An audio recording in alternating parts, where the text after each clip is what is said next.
The Doctor, Season 14. Written by Alexander Leiths et al. Edited by Ella Dumitru.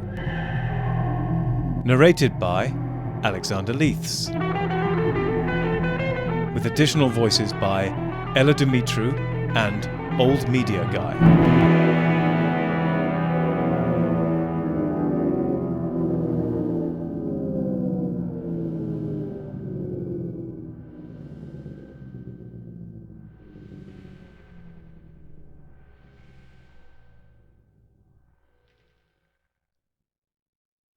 Hi, Dr. Alex here, and welcome back to a location I never thought I'd have to come back to again, dressing in a costume I never thought I'd have to wear again, for reasons that will become obvious very shortly. Welcome to The Doctor Season 14, finally being available on Audible. Now, you might wonder, well, why are you making this video now? Surely this has been available as an audiobook for months now. And yeah, it has on Findaway Voices, Spotify, Google Play, etc., etc. Yeah, the Doctor Season 14 has been available as an audiobook for quite some time, but months into its release, we now finally have it available on Audible. So, if you haven't already bought it on the various other resellers and retail outlets you can get it on already, you may now go fill your boots with audiobook copies of The Doctor Season 14, now available also from Audible. And here comes the warning for those using Findaway Voices and Audible together, part of this video, which is the other reason for making the video. I made the mistake when releasing the audiobook version of The Doctor Season 14 of attempting to do it all via Findaway Voices, because you may tick Audible as one of your resale partners and get them all done in one go. At least that's what it appears. And yet it seems that it doesn't work at all. ACX, who are the company behind Audible, which is basically Amazon, do not work with Findaway Voices. Although they allow it, and their support are fairly good at staying in contact via email, they can do nothing, it seems, to get it to work with Findaway Voices. Likewise, Findaway Voices, who are a little bit slower to respond on their email support, do eventually respond, but again, can do nothing to force through the audiobook release on Amazon, Audible, even though that is a thing that's ticked as an option. You're supposedly allowed to do it on both fronts, but yet neither seem to work together. Hence why I had to create a brand new separate Kindle book entry for the Doctor Season 14, just so I could then attach the audiobook to that, which is why it says the Doctor Season 14 Special Edition. By the way, you could buy that Kindle version if you wanted, or I wouldn't bother because it's exactly the same as the Kindle version that's associated with the main release of this on paperback and hardback form and Kindle. It's the same price, but there's nothing different about it except for the cover. And as I say, the only reason it exists as an extra Kindle version is so I could attach the audiobook to it. Suffice to say, if I were going to release another book of my own as an audiobook through Audible and Findaway Voices, I would release them separately, as I did with the Doctor Season 12 and Season 13, without any difficulty at all. In fact, I released both of those first through ACX and Audible, and then after it had already come out on ACX and Audible, I released them through Findaway Voices. Just for safety, in terms of ease of getting it done, I'd probably do that procedure again. Get it out through ACX first, hope there's no problems with that, and then once it's out and underway, release the Findaway Voices one immediately thereafter. Anyway, I hope this has now made it clear why we have yet another The Doctor Season 14 video coming out now.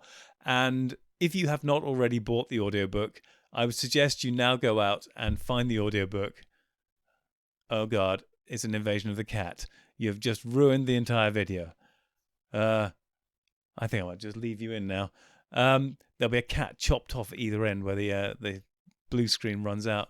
So go fill your boots with the Doctor Season 14 audiobook, available on all good audiobook resellers now, but for the purposes of this video, most importantly, available through Audible and linked to an Amazon link. There you go. I hope this was useful and clear. I'll leave you with the Audible free sample playing now, but I'm sure you've heard it a million times before in the various other release formats. And the cat's broken the fourth wall. You can see the edges of the TARDIS and where they fail. Oh my God. Enjoy the audiobook. And until the next video, whatever that may be, To all my watchers, subscribers and viewers and readers and listeners, take care.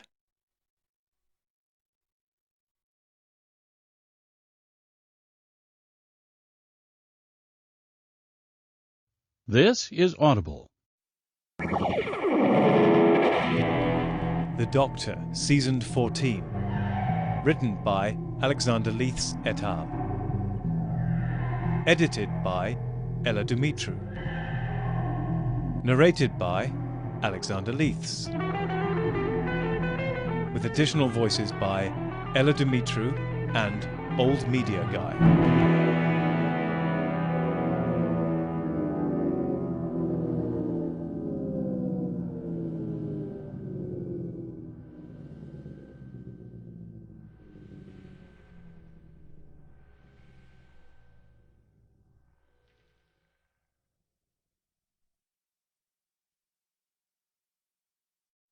Chapter 1.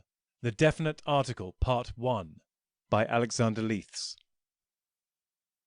The Doctor stood on the vast sand-strewn open space of Cairo Aerodrome.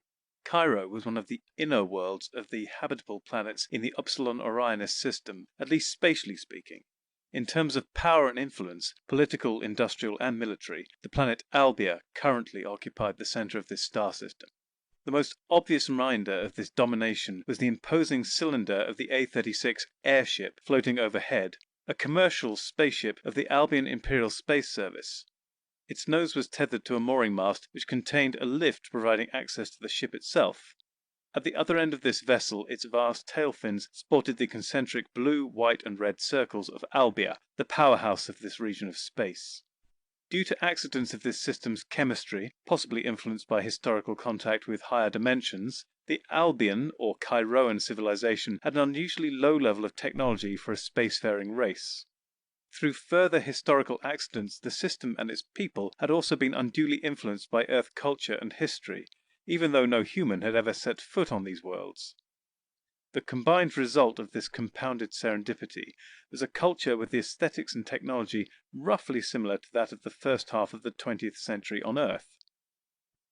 The Doctor breathed in the warm, dusty late morning air and looked around at all before him, smiling in satisfaction. He absolutely loved the place. The Doctor and Romana had said their final farewells to their Albion friends, Lou Halberd and Nathan Ivon, P.I., before those individuals had headed off into Abydos, the ancient capital of Cairo. For one thing, they had to check up on their third companion, Timmy Cowley, currently recovering from a serious injury in the Abydos Imperial Hotel under the very best private medical care. Secondly, they had to report back to Sir Arthur Buchan at the Albion Imperial Museum, and by extension, the Albion authorities. They had many rum doings to disclose. The TARDIS doors creaked open behind the Doctor, and out trundled K9, closely followed by Romana. The Doctor frowned when he saw her. "You've regenerated!" he cried accusingly, not a little shocked. Romana returned his frown, her own tinged with a little impatience. "Don't be ridiculous," she snorted back at her fellow Time Lord. "I just changed my hairstyle, and not by much either. I must say I'm surprised you noticed. Uncharacteristically observant of you. I certainly didn't expect you to think I'd regenerated. We neither of us are beyond changing our outfit and adornments slightly from time to time, and we don't need to burn a regeneration just for appearance's sake." The Doctor shook his head in mild irritation at this admonishment. Nevertheless, he could not quite keep the corners of his mouth from twitching. "Of course, naturally. And there's absolutely no precedent set for such behavior." Romana huffed impatiently back at the Doctor, but there was a twinkle to her eyes as she slapped the Doctor's shoulder with the back of her hand. "Master, mistress, I await your instructions." K9 chipped in, almost as if impatient to be on the move. Romana and the Doctor turned to regard him curiously, each a little surprised by the interruption.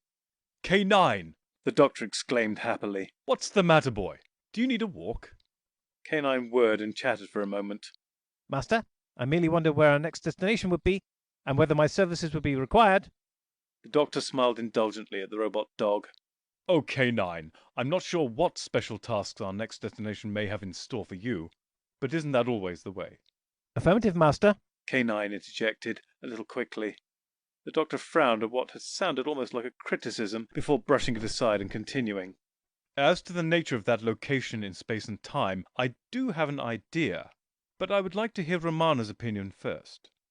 Romana's eyes widened a little at the doctor's unusual bout of consideration. Nevertheless, she could not resist a little dig. I must say I'm surprised you didn't accuse K9 of...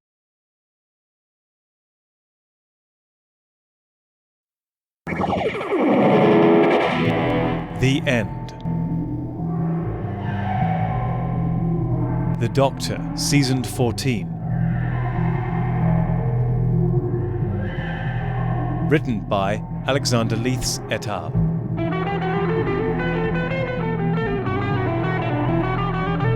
Edited by Ella Dumitru. Narrated by Alexander Leiths.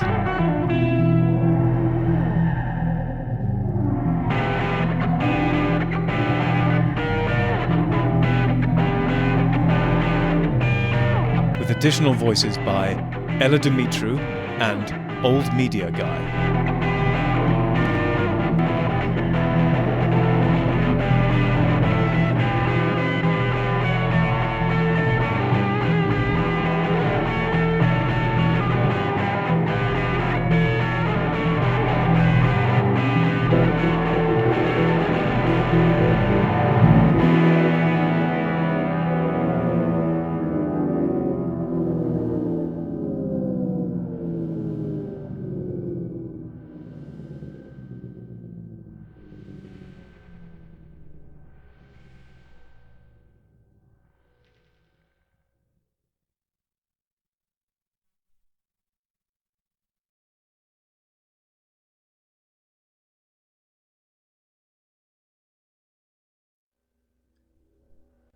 Masters, mistresses, the Doctor requires materials in order to maintain the TARDIS and ensure continued functionality. He similarly requires carbon-based comestibles to sustain his own biological functions and existence.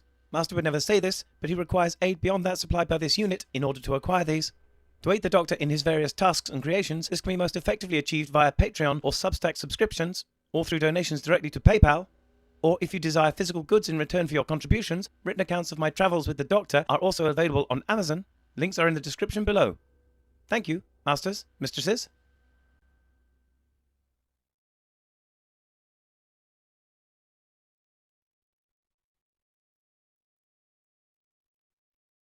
Poochie.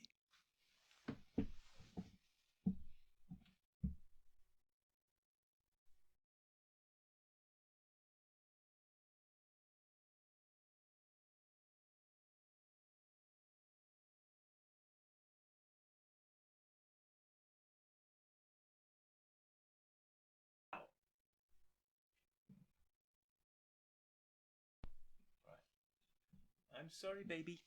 I've got to get you off here. Meow. I'm sorry, baby Butchie. Ah, silly Butchie.